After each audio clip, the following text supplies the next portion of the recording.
Hello, welcome to the channel Why Stories. Enjoy watching. Úrsula Dato turned 67 when they first met.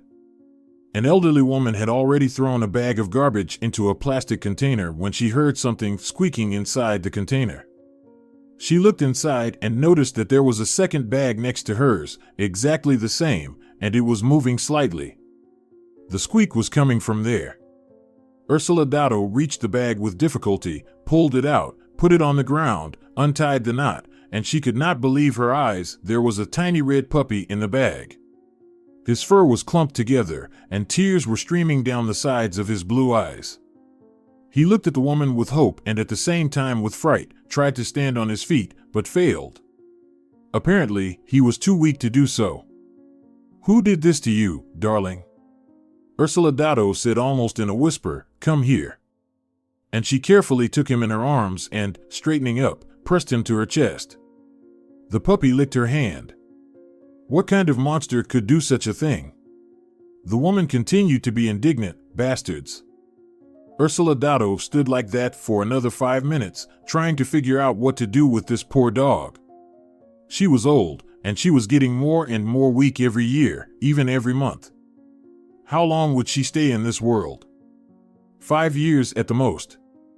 And if she adopts the puppy now, then, when she is gone, who will take care of the dog? The village where Úrsula Dato had lived all her life was dying out, and more inhabitants were moving into the city. Only 3 old-timers remained: Úrsula, the former teacher Casilda Morales across the street, and the old man Adon. But he was almost 80. He hadn't recognized almost anyone for a couple of years, but only sat on a bench from dawn to dusk and smoked stinky cigarettes. Most of his acquaintances had gone to heaven or moved to the city to live with their children, and the young people who had rebuilt houses for summer homes were different. Many of them came with their expensive angry dogs, and they didn't like the local abandoned and stray dogs, and often called the service for catching stray animals. The workers of this service were cruel, so it was scary to even think about what happened to the dogs that they managed to catch. If Úrsula dies, they will put this poor Pellerojo in a cage and take him away to some unknown place. Suddenly she realized that she had already given him a name. Pellerojo. She was responsible for him now, no matter what. She just couldn't put it back in the bag. And there was hardly anyone in the village willing to take him in. The snow was beginning to melt outside. It was the end of March, the roads were slick, and the vegetable garden and barbecue season was still a long time away. There's hardly anyone in the entire neighborhood. "Well, Pellerojo," the woman summed up her thoughts aloud, "we'll survive somehow. God will help us." And Úrsula Dato hurried home, holding Pellerojo in her arms. At home, she fed the puppy with what she could find, poured some milk, and put some bread in it. He ate greedily, warmed up, regained his strength, and began to stand on his feet and wag his tail a little. Úrsula prepared more food, heated water, bathed the puppy, wrapped him in a thick towel, and lay down on the bed with him. The woman was tired because of the worries and all the fuss. She woke up an hour later, and the first thing she saw before her eyes was Pellerojo's smiling face. He was looking at her just like a human, sticking his face and front paws out of the towel. "Well, are you warmed up?" Úrsula Dato smiled back at him. "Let's go and find you a place to sleep." And the woman started fussing around again. She even felt more energized, and her mind became more clear. Now she had someone to take care of, something to plan for the days ahead. During the last 2 years, her evenings were similar to each other, and not only did Úrsula begin to mix up the days of the week, but sometimes she did not immediately remember what month it was. 2 years ago, her closest friend had died, and then her son and daughter, who now lived in the south by the sea, put an ultimatum to her: she has to finally move in with them, otherwise, they don't promise to visit her in the village even once a year. "We have a lot of work, we can't come visit you," they said. Her daughter gave birth to her 3rd child, while the 2 older ones had already entered university. And her son had recently divorced and was in a legal battle with his second ex-wife trying to get permission to raise their child. Needless to say, Úrsula didn't want to leave the village. She was born here, Here she spent her hungry childhood during the war years. Here, together with her mother, she waited for several years for the return of her father who was missing at the battlefront. But he never came back. Her mother, realizing that her husband would never come back, quickly got sick and died, leaving the 16-year-old Ursula alone to struggle with the difficult post-war life. She had to drop out of school, work as a milkmaid, and run the farm. And she withstood it. Many of her friends left the village to go to college, and none of them came back. They persuaded her to leave too. Spinners and weavers were in demand everywhere. One day Ursula met a city man who happened to be in the village by chance. He almost talked her into working at his factory in the city, promising to help her with everything when she arrived. But a month after his departure, the girl realized that she was pregnant. She wrote letters to this man, asking him about what to do now, but he never replied. And now 18-year-old Ursula had also to raise her son all alone, without any help. Back then, the reputation of a single mother was a disgrace, and the girl realized that she would hardly find a life partner. She had almost given up hope of finding her soulmate when a young agronomist, Benito, showed up in the village. She fell in love with him at first sight. She had never felt such feelings for a man before. And, strangely enough, Benito responded to her feelings. This time everything was real, without lies or betrayals. A year later they got married and soon Roquelia was born. It seemed that there was no end to their happiness, everything was perfect. Ursula even managed to enter the agricultural college part-time, hoping to build a career in the future. The neighbors also began to treat her with respect, completely forgetting about the past. But everything came to an end as quickly as it had begun. Benito died of a heart attack while he was sleeping. Ursula could not understand how she had the strength to start everything from scratch again. She had to drop out of college, just as she had once dropped out of school. Working 2 jobs and barely having time to help her children with their studies, she still managed to cope with everything, provided her son and daughter with secondary education and, when they grew up, sent one after another to the city to get a university education so that they could get a chance to achieve what their mother had failed to achieve. And they succeeded.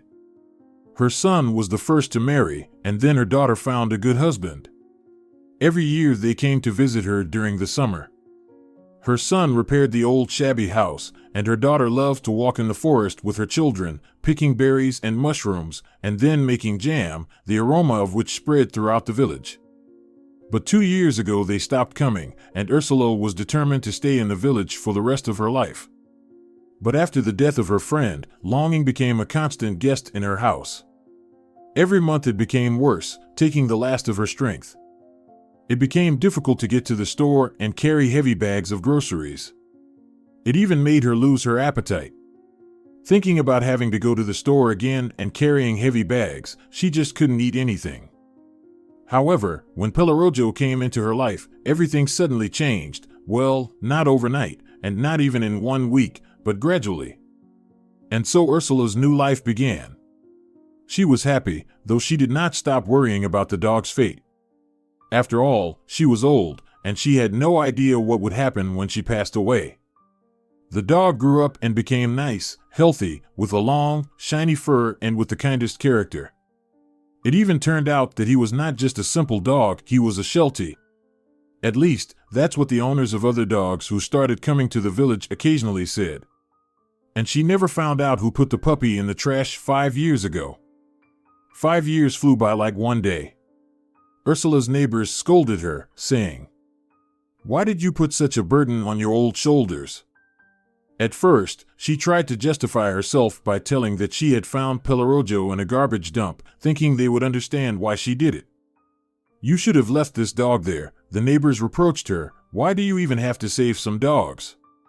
Your pension isn't even enough for you, and now you have to feed this huge beast." Pellerojo understood everything.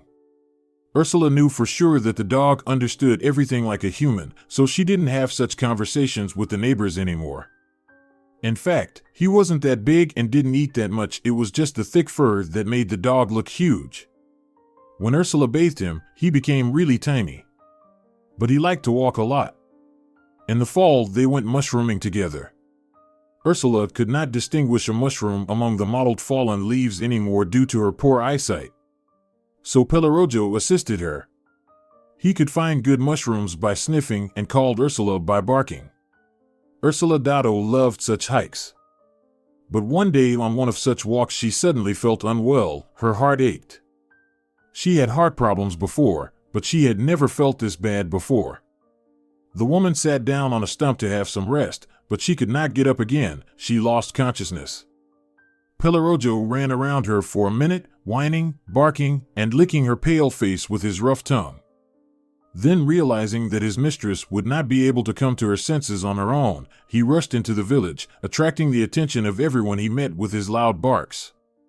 Strangely enough, the first to react was Adon, who, despite his old age, was still on duty on the bench outside his house. He dropped his cigarette, went to his neighbor, and asked him to go after Pellerojo and check if something had happened to Ursula in the forest. The neighbor reluctantly agreed and got there just in time. He brought Ursula home and called an ambulance. Fortunately, the rains were not so frequent in September, so the ambulance reached the village quickly and took the elderly woman to the hospital in the nearest city. And for the first time in 5 years of his dog's life, Pellerojo was left alone. The first night he guarded the house as a loyal and responsible dog should.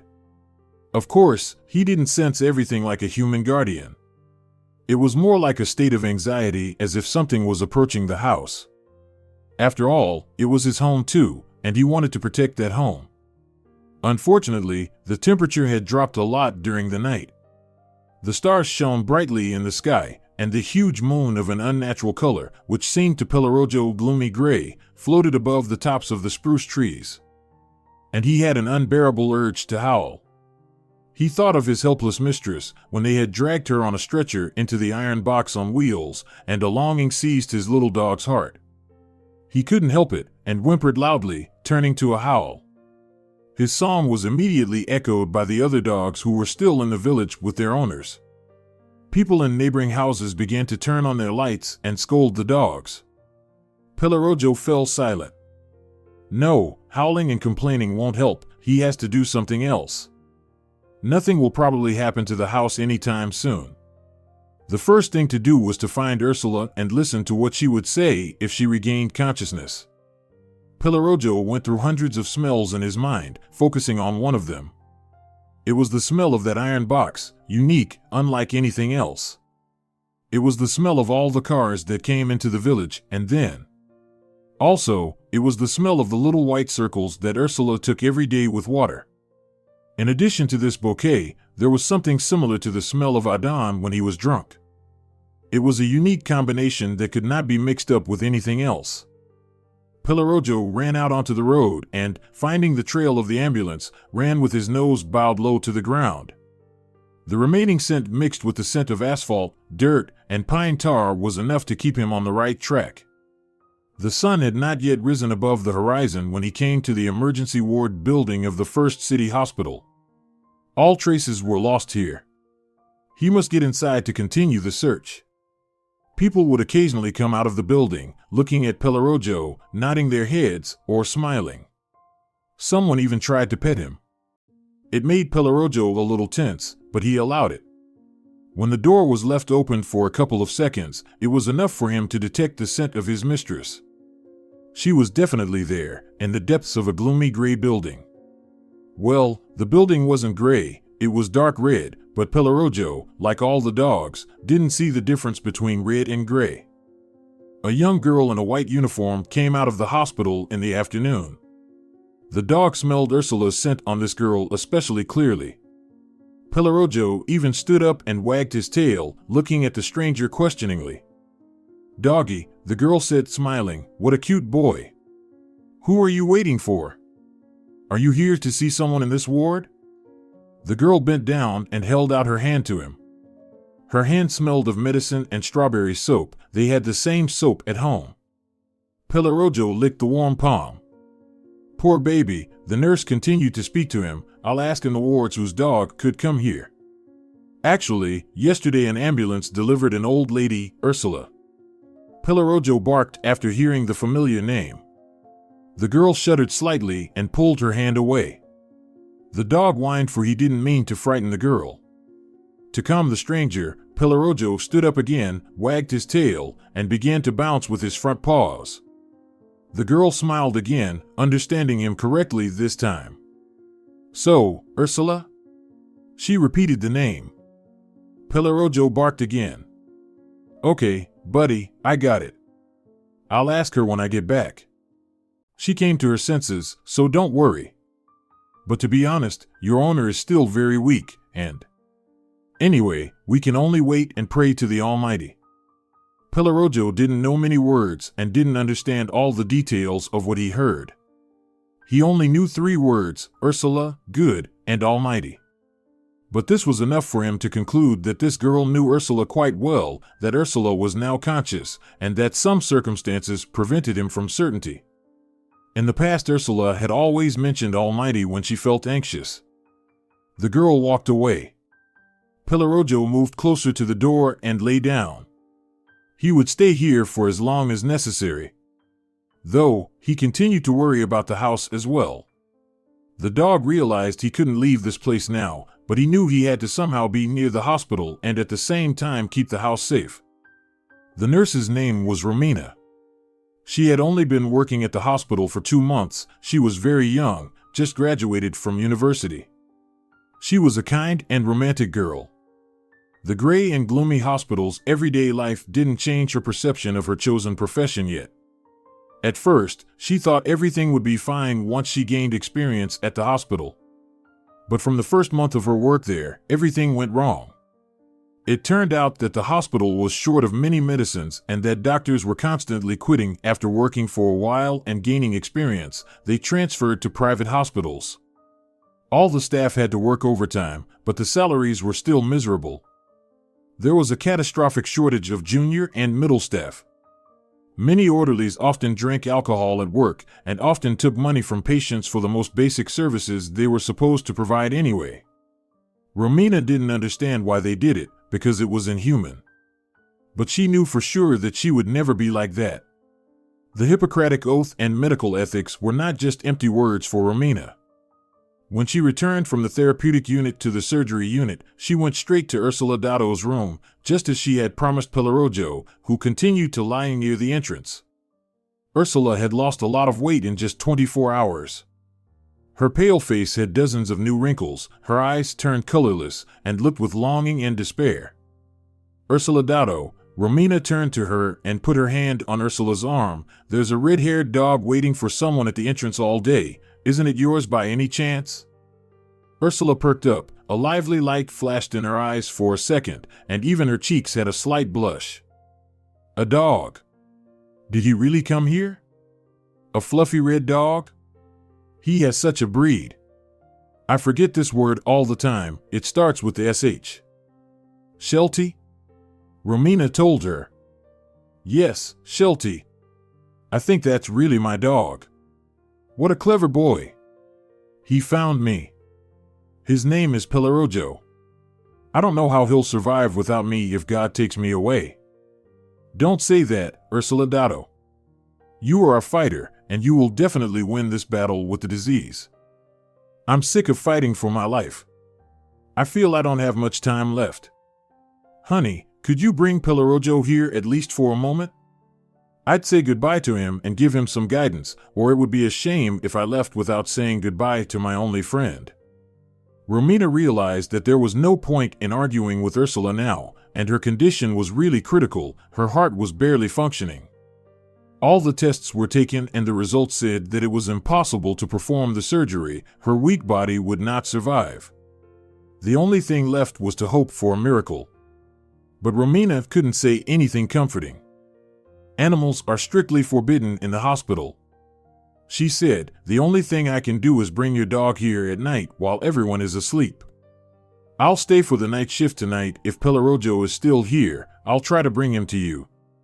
But I can't promise, you know. Okay?" "All right, darling," Úrsula nodded. "I understand. I don't want you to get in trouble because of me. But Pelorojo and I are family, and he has no one else but me. If it wasn't for him, I would have died a long time ago." He gave me the meaning of life and gave me strength. I'm sorry I can't repay you for your kindness, Romina. I'm very grateful to you. Come on, Úrsula Dato, Romina interrupted her. I'm just doing what I'm supposed to do, helping people. Okay, you need to get some rest now. I'll come back in an hour to give you an injection. Úrsula didn't say anything but closed her eyes and a tear rolled down her cheek. In the evening, Romina bought some dog food and a small bowl at the nearest store. She poured water into the bowl and put the food on the grass near the entrance. Pellerojo drank some water but didn't eat it all. He tucked his tail, as if apologizing to the girl for his lack of appetite, and curled up again by the door. Romina said something to him. From the familiar words and her tone, Pellerojo realized that she had kept her promise and that now he had a chance to get inside the hospital. But when? He didn't know that. He couldn't stop thinking about the fact that no one was guarding the house, but he couldn't move away from the hospital now. Unpleasant feelings began to squeeze his heart. At first it was like the little droplets that fell from icicles in the spring, but soon it was turning into streams. The premonitions rang in his head, rattling and shrieking unpleasantly. The heart was beating increasingly faster. By midnight, Pellerojo was seized by panic. He got up and started scratching at the door. Fortunately, the door opened and Romina showed up on the doorstep. "Are you here, Pellerojo?" she said quietly. "What a good boy. Let's go quickly. Come on in." Pellerojo understood what she said. Cautiously, he slipped his nose through the open door and sniffed. His heart pounded even harder. "Be careful, please," Romina said in a whisper. "Don't bark, just follow me quietly." Pellerojo entered and followed the girl, tucking his tail and pinning his ears back. They walked up the wide stairs to the second floor, turning left. There was another girl, also in a white uniform, sitting against the wall in the light of a single lamp. She looked surprised at the couple sneaking in and twisted her finger at her temple, looking questioningly at Romina. But Romina only pressed her index finger to her lips in response. They walked another 10 meters and turned the corner. Finally, Pellerojo smelled the familiar deer scent and forgot about everything else in the world. He almost barked, but came to his senses in time, because now Romina looked at him and put her index finger to her lips again. Pellerojo barely kept himself from barking, wagging his tail excitedly. Romina opened the door of the room and let the dog in. That night Úrsula felt very bad. She began to forget different things from time to time, mixing up names and events in her life. It seemed to her that the war was still going on around. She asked about her father, whether he had sent her any news from the battlefront. Sometimes she spoke to Romina, calling her by her daughter's name. But even in this condition, she had not forgotten about Pellerojo and was waiting for the nurse to bring him to her room. Romina had called Úrsula's son yesterday and told him about his mother's poor condition. He promised to call his sister and come to the hospital as soon as possible. When Pellerojo came to Úrsula's bedside and put his head in her cold hand, she opened her eyes and a smile lit up her face. "Pellerojo," she said, barely audible, "my dear boy, you found me." She wanted to stroke the dog's head, but her hand was no longer obeying her. "I'm sorry I left you alone. But that's what life has decided," she continued, sighing heavily with each word. "But you and I knew it. We always knew it would happen someday. I'm sorry. I guess my time in this world is over." The dog kept his eyes on Úrsula, listening to every word she said. She could barely speak, but Pellerojo didn't need any words. He could hear everything, how hard her heartbeat was, how her chest wheezed, and how slowly the blood flowed through her veins. And the most important smell of Úrsula became barely recognizable. To Pellerojo it was the smell of the sun and the stars in the clear night sky. It was the smell of life. If he knew anything about the soul, he would have thought that this was the smell of the soul. Every person has the same base of this smell, and only slight nuances bring in the peculiarities of a unique personality and some kind of kinship code. The dog could easily identify relatives, friends, and strangers by smell. Another 10 minutes passed in complete silence. Romina stood at the door of the room and cried quietly. The cramped space was barely illuminated by a dim lamp and a street lamp, the light of which, tangled in the foliage of the tall linden trees, showed strange shadows on the wall. There were two other elderly women in the room with Ursula, but they were asleep and couldn't see that strange night scene. Then Ursula closed her eyes, took a deep breath, and fell asleep forever. Pellerojo shuddered, bumped his nose into her palm, then turned around and looked at Romina as if looking for an answer. But she covered her face with her hands and didn't see the dog's questioning gaze. That was it, the scent of the soul had finally left Ursula's body. Romina was afraid that now it would be difficult to get Pellerojo out of the hospital. But when she calmed down a little, she approached him and wanted to say something, but he rushed to the exit, so she caught up with him only at the door of the emergency unit. Romina let him out, and he immediately ran off toward the highway. Pellerojo headed toward his house. Suddenly something told him that he must be there now. Because if Ursula's soul isn't here, she could have gone back to the house. Where else could she have gone? Of course, the dog couldn't make long logical chains. He had a different way of thinking. Ideas and sequences of action flashed through his mind all at once in one piece. And if the ideas looked like they had the right shape, then he could follow them without any doubts. But this last idea turned out to be awkward. Something was breaking its smooth edges all the time, forming some kind of holes. After running along the highway for about a mile, Pellerojo stopped. No, that's not where he should go. Ursula is not at home. Something is trying to trick him, to mislead him. He should go back. This idea looked definitely like the right one. Pellerojo turned around and raced back even faster. He made it just in time. The gurney with the body of the deceased Ursula was already on its way to the nearby morgue. Pellerojo could smell that it was Ursula in the black plastic bag.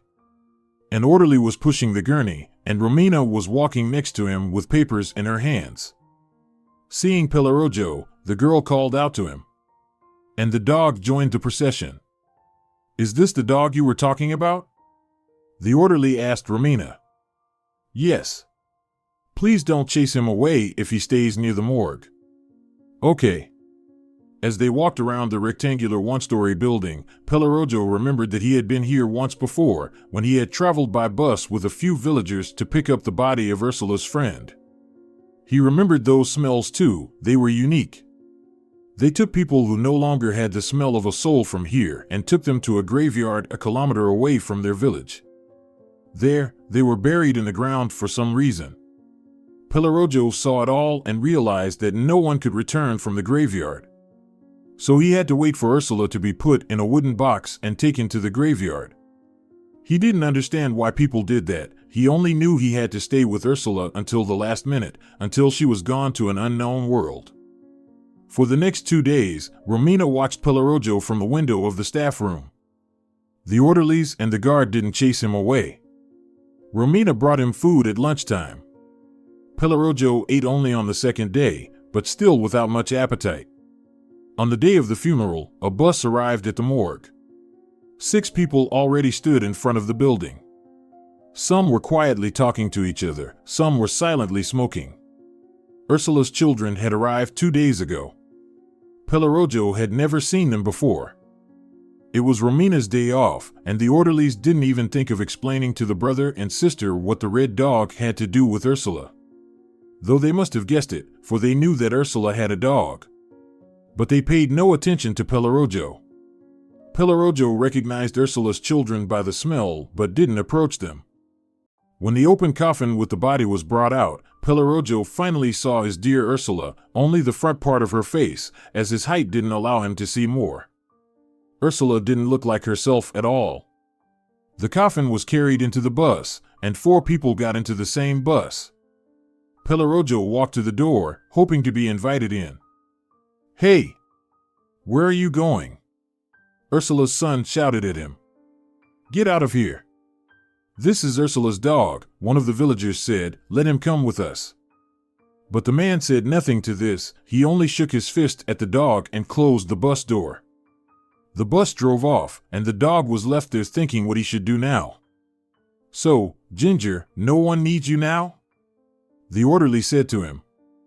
Run, he waved in the direction of the departing bus. Maybe you'll catch up.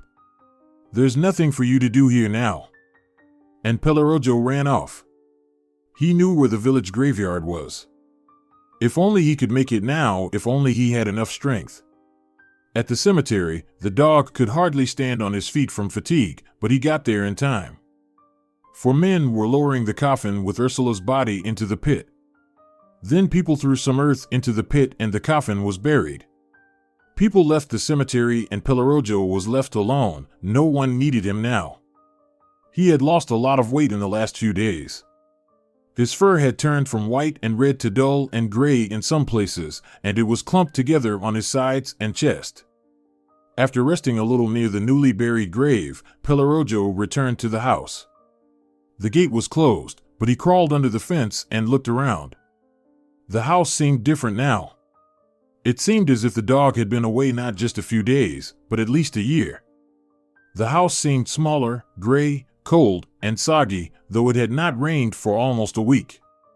Pellerojo walked around the vegetable garden, looking for food, which he liked to hide in the garden. His appetite was back now.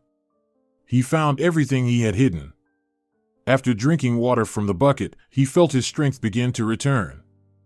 Behind the cherry trees, and the space between the fence and the blackcurrant bushes, Pellerojo had a sort of secret hut. He had built it for himself. He liked to hide there during the day when Ursula was resting in the house. He was about to go there to think everything over when the door over the porch opened, and a loud man's voice sounded. "Is that you again?" The voice was clearly addressing him. "Get the hell out of here." A large stick flew in his direction. Pellerojo tucked his tail and ran away. Everything in this house was different now. This place is no longer his home. He must find something else. And Pellerojo ran back to the graveyard. Where else could he go? The body of his dear human was there. Maybe that was his home now? When Pellerojo reached the cemetery, he lay down on the damp, cold ground over a grave and curled up. Soon he fell asleep. In his dream, he and Ursula were walking in the autumn forest as usual looking for white and hog mushrooms. He ran deeper into the forest, finding more and more mushrooms. He was overjoyed and wanted to please his human. The dog began to bark, calling Ursula. He thought that Ursula was following him, but suddenly he saw that she was not there. He got frightened and ran back. But now the forest looked different. It was cold, damp, and dark. The sharp branches stabbed his sides painfully, and he was very scared. He ran, trying to escape this dreadful darkness, but he had less and less strength left. Suddenly, tears streamed from his eyes and the dog woke up. It was dark. The stars were shining in the sky, and he was still lying on the same damp hill, his whole body shivering with cold. He had slept for a very long time. Pellerojo got to his feet and shook his body. Clods of dirt flew in all directions. Where should he go now? Or should he stay here and slowly die? It felt as if his nightmare had become a reality, but the dog didn't know how to escape from this frightening, cruel darkness. No, he has to find a way out. He looked up at the sky and saw a blue star fall far away in the direction where the hospital was. His heart tingled, and a vivid image of an idea flashed through his mind. Yes, he knew where to go. And Pellerojo ran to the place where the star had fallen according to his assumptions. The city hospital complex consisted of 5 main buildings, a polyclinic, a surgical department connected to the therapeutic department by a narrow corridor, a morgue, and a maternity ward located on the other side of the railroad line. In this hospital, some people's lives began and others' lives ended. A bright star that came out of the sky pointed Pellerojo to the maternity hospital. Actually, the star didn't point to anything, but the dog made his own conclusions without understanding why. From that moment on, his life was connected with this place. No one in the backyard of the maternity hospital knew Pellerojo. If Romina were here, she would introduce him to all the local staff, including the janitor and the guard. But he didn't see Romina. So the janitor immediately tried to chase the dog away, threatening him with a broom. Pellerojo felt that the janitor was not doing this out of his natural malice, but simply because he was carrying out his job duties. Perhaps he was supposed to keep everything in order here, including keeping stray red dogs out of the territory. Pellerojo barked at strangers when he was guarding the house, not out of anger, but because he thought it was his duty, so he understood why the janitor tried to chase him away. When the janitor began to shout at him, the dog obediently went to the corner of the small park with benches covered with yellow leaves and an old round fountain. Here he could drink some water. The weather was weird. It was September, but by noon the sun was heating the air so much that the thermometers showed plus 33 degrees Celsius. Pellerojo could not remember anything like this during his short life. In the evening, when the temperature dropped, the stoker would come out of his small building. In the warm season, he heated only one boiler, which heated the water in the maternity hospital. It must have been almost impossible to stay inside that building in such heat. The stoker's name was Terso, and unlike the janitor, he was kind to Pellerojo, bringing him something to eat every day, talking about something, stroking his head, and smoking like old villager Adon. He had no teeth at all in his mouth, and therefore Pellerojo could not understand any of the words he uttered.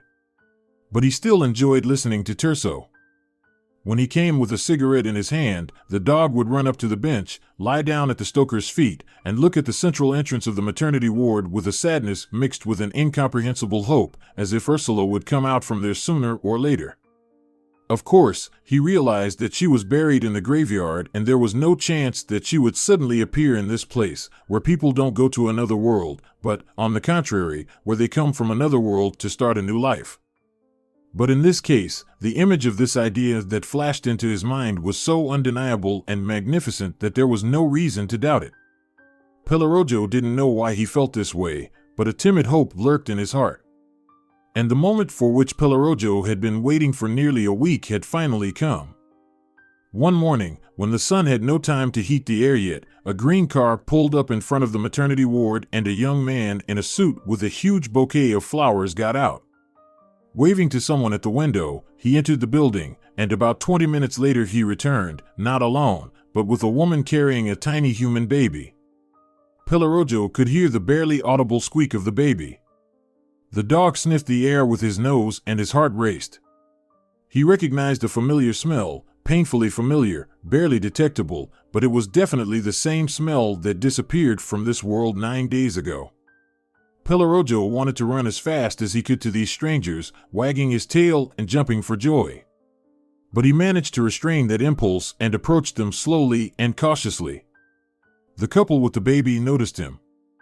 "Look who's here," the girl said, carefully turning the baby toward the dog.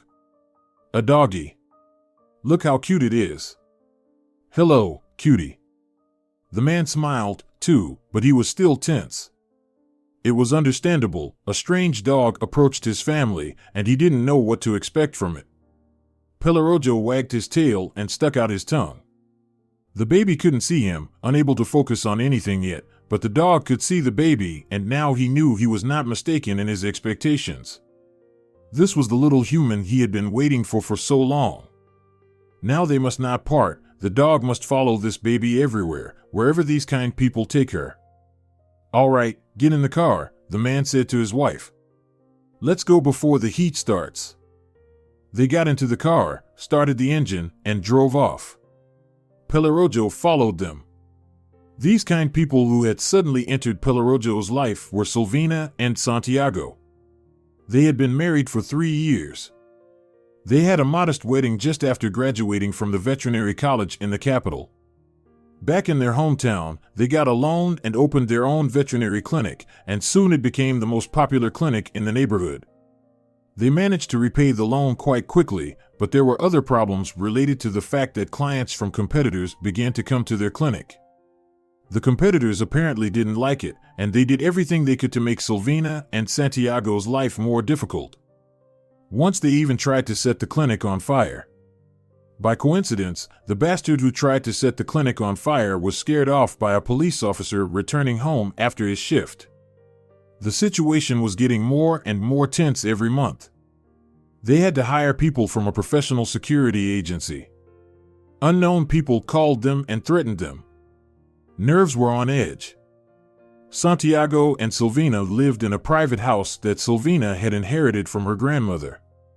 As Pellerojo learned a little later, they had no pets, except for a flock of pigeons, for which they built a very nice dovecot. In general, the birth of their daughter was a miracle for them. All the doctors claimed that Silvina will never be able to have children. They explained it with some medical terms, and the couple understood that as well, judging by the tests. They began to think about adopting a child. But considering all the pros and cons, they decided to wait another year and a half. They even went to a remote village to some witch doctor hoping that maybe she would help them. But the old lady gave them very vague and florid predictions, saying about some mysterious dog, which will determine whether their dream of having a baby will come true or not. For the first year, they even began to pay special attention to the dogs in their clinic, trying to believe what the witch doctor had told them, but soon they gave up. However, when they had almost accepted their fate, Silvina got pregnant. It came like a thunderclap. They should have been overjoyed, but they were scared. From that day on, all their efforts were focused on not losing the baby. Weekly appointments with doctors, tests, special nutrition, everything was focused on providing Silvina with the best possible conditions and full control. Thankfully, the threats from competitors seemed to have stopped. It seemed that everyone accepted the success of the clinic. Santiago even decided not to have any security guards, leaving only video surveillance and alarms. After Silvina was admitted to the best maternity hospital in the region, Santiago couldn't relax. He visited his wife every day, sat under the windows, and wandered around the park until his wife asked Santiago to stay at home for the last week or go to work. Otherwise, he would drive her crazy by sitting under the windows. Although it was difficult for her husband to do it, he fulfilled Silvina's request. The delivery was successful. A completely healthy, calm, and smiling girl was born. The couple decided to give her a name only when Silvina returned home from the hospital. The girl was named Beatrice.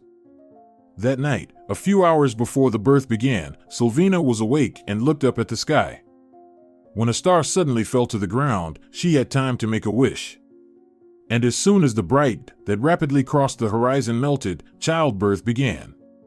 Silvina didn't know that at that very second, Pellerojo was looking at the same star a few kilometers away, thinking of his dead human. The dog didn't know anything about human beliefs, and he didn't know how to make wishes. But that sudden feeling in his soul told him to run toward the maternity hospital without any clear goal in mind, just as he was running after the green car now. Pellerojo reached Silvina and Santiago's house by noon. Tired from running and from the heat, he simply collapsed near the gate in the shade of a small jasmine bush that barely had any leaves on it. He fell asleep for a while. The creaking of the gate opening woke him up. He woke up and jumped to his feet. Oh, my goodness, he heard Santiago's voice right in front of him. What are you doing here? Did you follow us from the maternity hospital? I can't believe it. Silvina. He shouted in the direction of the house. His wife's head peeked out of the open window. Why are you shouting, Santiago? SHH, baby's asleep, she said quietly. Look who's come to visit us, he said almost in a whisper and pointed his finger at Pellerojo.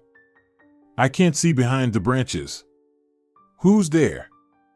Pellerojo, realizing that they were talking about him, came out from behind the bush to show himself to Silvina. She only covered her mouth with her palm in surprise. Is it the doggy from the maternity hospital? She asked. Yes, Santiago replied with a smile. Wow. The woman said. Listen, let him in our backyard and give him some water. He must be thirsty, it's too hot today. All right, Santiago agreed, opened the gate, and gestured for Pellerojo to come in. The dog wagged his tail, looked into Santiago's eyes again, then looked at Silvina. She waved at him. Cautiously he walked in and turned around. Santiago kept looking at him in surprise. What are you afraid of, buddy? Come in. Don't be afraid of our pigeons, you'll make friends with them. But please don't hurt them. The man went into the house and came out with a large bowl of cold water sparkling in the sunlight. Pellerojo greedily drained the bowl. "And no barking here," Santiago said, raising his index finger upward. "Beatriz is sleeping, understand?" Pellerojo understood everything, that he shouldn't make any noise, and that he was warmly welcomed in this house, couldn't make any mistakes now. He would do everything these kind people said, as long as he could stay close to the little creature who was very close to him now. Meanwhile, the heat wave continued to ruthlessly seize the city. By midday, the temperature had risen to over 38 degrees Celsius. The meteorologists had long ago promised cooler weather, but nature made one surprise after another. The life-saving coolness only lasted until sunrise, but the dew from the withered grass evaporated in a matter of minutes. The streets were deserted, and people tried not to leave their concrete boxes. The sun reflected off the windows of high-rise buildings and could melt the plastic parts of cars if they were left in the wrong place for half an hour. Emergency services didn't stop going to patients who felt unwell due to the heat. Santiago and Silvina had a lot more work to do as well. They worked in shifts at the clinic. Concerned clients came to the clinic every day with their pets, who suffered from chronic illnesses. It was also necessary to make sure that the pigeons didn't overheat in the dovecot and that they always had cold water. Many of them were hatching eggs and stubbornly refused to leave that place, even though it was very hot. Pellerojo was also suffering from the heat. His thick fur only made things worse. It was good that he didn't have to run anywhere. He could only go to the river 50 meters away from the village. Everyone in the neighborhood already knew the red dog. Joyful children were the absolute masters of the beach, despite the burning heat. The children splashed in the water from morning to evening and gladly welcomed the dog into their games. But the dog didn't spend much time at the beach, worried that something might happen while he was away. He would spend no more than 20 minutes there and then quickly run home, to Beatriz and the kind people who sometimes even let him inside the house. Santiago and Silvina had 2 cars. Silvina had a green car, the one her husband had driven to pick her up from the hospital, and Santiago had a dark blue car with a spacious cabin and a powerful engine. It was the hottest day of the summer, and ultimately it would be the most important day in Pellerojo's and Beatriz's lives. The dog's heart had sensed trouble since morning. It was as if notes of impending misfortune came with the smell of burning leaves. After feeding Beatriz in the morning, Silvina went to work as usual. Pellerojo didn't go to the beach today. Something was holding him back, not letting him move. And his premonitions had not deceived him. At midday, a very nervous Santiago came out of the house with Beatriz in his arms. This had never happened before. Early in the morning or late in the evening, Silvina would go out with the stroller to walk with the baby to the river and back. Pellerojo always walked with her at such times, constantly scanning anyone they met along the way for threats. Strangers rarely came there, and it was always safe, but the dog felt it was his duty to protect his family. Pellerojo remembered the day when Úrsula felt unwell in the forest, and what happened afterward. No one would risk taking Beatriz out into the heat, and no one would put the infant in the car. The overheated car was radiating heat as if it was a stove. If Santiago dared to go outside with Beatriz in this heat, something bad must have happened. Pellerojo wanted to jump into the car too, but Santiago gestured to stop. "Wait here, buddy," he said sternly. "Don't worry, everything's fine. I'll be back soon." But the man failed to reassure the dog. Pellerojo knew from the tone of his voice and from the smell that disaster was coming and that there was nothing normal about the situation. As soon as the car moved from the spot, Pellerojo immediately rushed after it. Santiago drove slowly because Beatriz was in the car. He turned on the climate control, but it refused to work when the car got on the highway. Luckily, the air conditioner had time to cool the car down a bit. 10 minutes ago, Silvina called him and told him she got into an accident. A cargo truck hit her car. The driver fainted before he could stop. Her car was badly damaged, and she bruised her ankle. The police arrived quickly, but the paperwork and medical reports would take a long time. Unfortunately, she hadn't locked the clinic door. She had suddenly run out of bandages and had hoped to make a quick trip to the nearest pharmacy. Please stop by the pharmacy on the way, his wife said over the phone, buy 10 packages. There's a dog in the clinic with a wound that needs to be treated and bandaged. But I can't leave Beatrice alone. Confused, Santiago said. Put her in a carrier and drive carefully with her. It is not hot in the clinic, the air conditioner is working. I will sort everything out soon and come to you. Don't worry about me, I'm fine. When Santiago drove up to the pharmacy, it was already quite hot in the car. He had to act quickly. He had to buy everything he needed and get to the clinic in 5 minutes. The city roads were empty. Santiago tried to turn on the climate control one more time, but it didn't work. He slammed his fist on the panel in despair and frightened even himself. Oh, baby, he said quietly to his daughter, I'm sorry, Daddy's a little upset. Beatrice opened her eyes but was calm. Santiago parked 100 meters away from the pharmacy because it was the only place where there was shade from the trees.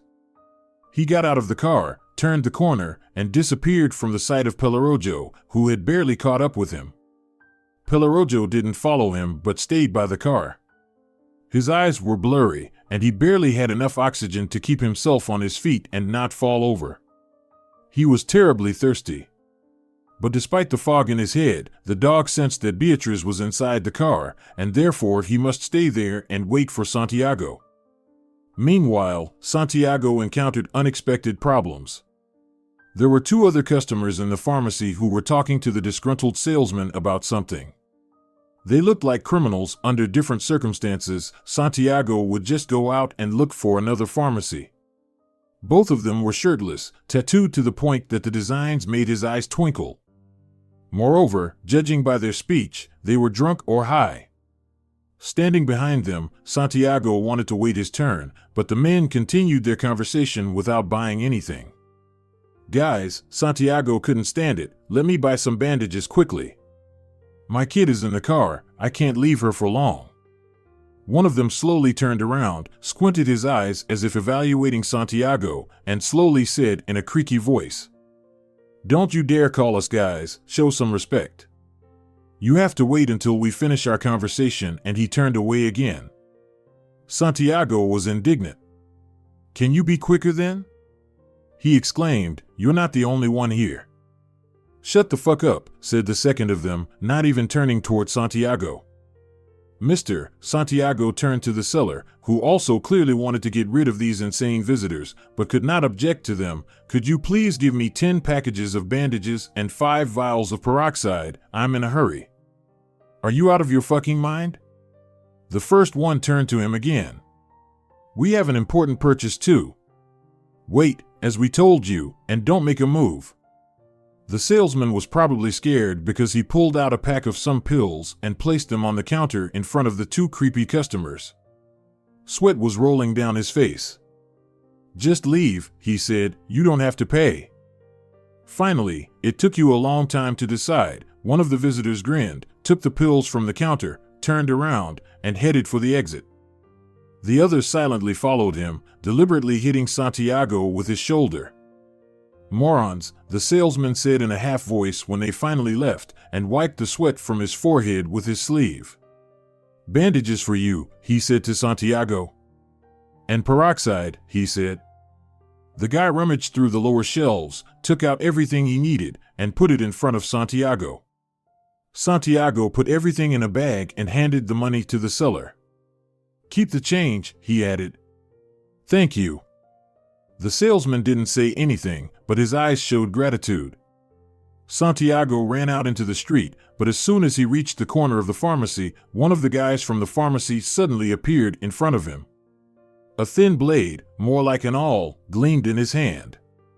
He stabbed Santiago 3 times in the stomach and, without saying anything, walked away with his friend. The sharp pain made Santiago's eyes darken. He pulled back against the wall and slowly, trying to press the bleeding wounds with the palm of his hand, settled down on the hot asphalt. The last thought that flashed through his mind was about Beatrice, who had been left in the car. He must get her out of there. He must call for help. Santiago tried to shout, but the words seemed to be stuck in his throat. He couldn't make a single sound, and after a few seconds he lost consciousness. Meanwhile, Pellerojo, forgetting about fatigue and thirst, ran around the car with his tail tucked and didn't know what to do now. Standing with his paws on the hot car, he tried to look into the cabin to check if Beatrice was all right. At first, she was just moving her arms, and then she lost her pacifier and began to squeak softly. What should he do? Pellerojo looked around again but didn't see a single person on the horizon. He must find Santiago and hurry him up. The girl can't stay in the locked hot car any longer. So the dog rushed toward the pharmacy. But there, he saw an even more horrifying sight. Santiago was bleeding sitting on the hot pavement. Pellerojo licked his face, poked him in the shoulder with his nose, and barked in his ear, but Santiago didn't react. Maybe there's someone inside the pharmacy. Pellerojo started bouncing in front of the front door, barking loudly and banging on the glass with his front paws. Fortunately, the salesman came out hearing this noise. He looked at the dog in surprise, then saw Santiago, turned pale, and rushed to the phone to call an ambulance. Thank God, half the job was done. Now he has to somehow get the guy's attention to the car. Pellerojo continued barking. The salesman came out into the street again. He had tampons and bandages in his hands. Covering the wounds on Santiago's stomach, he pressed the tampons with the bandages, trying to stop the blood. Santiago opened his eyes slightly and looked around in confusion. Seeing Pellerojo, he smiled slightly. Then he realized something, grabbed the guy fussing around him by the shoulder, and said quietly, "My daughter is in the car. The dog will show you the way." He pointed his finger in the direction where he'd parked the car 15 minutes ago. "Here are the keys." Pellerojo calmed down a little, realizing that Santiago was alive, and, running a little away, barked again, as if urging the salesman to follow. "Okay," he said, taking the keys from Santiago's hand, and followed the dog. When he reached the car, he looked inside. The baby was no longer moving. The pharmacist opened the door. He felt a wave of hot, stifling air inside. The guy grabbed the carrier and walked briskly back to the pharmacy. It wasn't that hot inside, the air conditioner was working. Wetting a towel with cold water, the guy began to wipe the baby's face. She started moving her arms again and opened her eyes. By that time the ambulance arrived, followed by the police. The paramedics put Santiago and Beatrice into a car and drove away. The police stayed there to talk to the pharmacist, who could guess what had happened when Santiago went outside, although he didn't see anything himself. Luckily, there was a security camera there and the police saw everything on video. Now Pellerojo could calm down and slowly walk toward the hospital. He knew very well where that painfully familiar iron box on wheels was taking people. And he was not mistaken. At the entrance to the emergency ward, where he had spent more than one night, he met Romina. She was happy to see him. "Pellerojo!" the girl exclaimed. "What are you doing here again?" The dog wagged his tail vigorously. He was glad to see Romina too. "You've lost a lot of weight, boy," the girl said, stroking the dog's head. "I guess you're thirsty? I'll bring you some water, wait here." 5 minutes later the nurse came out with a bowl of water. Pellerojo drank some cold water, and his strength began to return. By evening, when the heat had subsided, a green car pulled up to the building, and Silvina got out, limping heavily on her left leg. She already knew from the police officers and the salesman she had met at the police station what role Pellerojo had played in this incident. And Romina, who had finished her shift and was leaving the hospital at that moment, told Silvina about the part of the dog's life story that not many people knew. Everything was okay with little Beatrice. The very next day Silvina took her home. The girl was perfectly healthy. But, as the doctor said, another 20 minutes in the car could lead to the worst. Santiago was discharged a week later. Vital organs were not affected. The police quickly found that drug-addicted criminals who had attacked him. They went to jail for many years. The pharmacist was not even afraid to testify in court, but then left town just in case. After a couple of days, the weather improved. The sky was covered with a dense veil of clouds, and the life-saving rain started, tearing off the last leaves from the trees and carrying them to the river with the help of the wind. Mushrooms began to emerge from the ground. As for Pellerojo, now he was the happiest dog, having found a new home and new kind owners. He became fat and now had his own chair and full freedom of action. Nothing could be done without his participation, especially matters related to Beatrice. He was always by the baby's side, when her parents fed her, when they swaddled her, and when they took her for a walk or to the hospital. He was the only one who knew that this little girl came into his life for a reason. He clearly remembered the night when a star fell from the sky and the most beautiful image of his life flashed in his mind. His life was not divided into two parts. It began when he looked out of the bag and saw Ursula's face, and continued at the maternity ward when he saw Santiago with Beatrice in his arms. His life was complete, but he was the only one who could understand his life. But in fact, there are many things that humans don't understand, but animals do, especially animals as intelligent and loyal as Pellerojo. If you're enjoying it as well, leave a like and subscribe to the channel.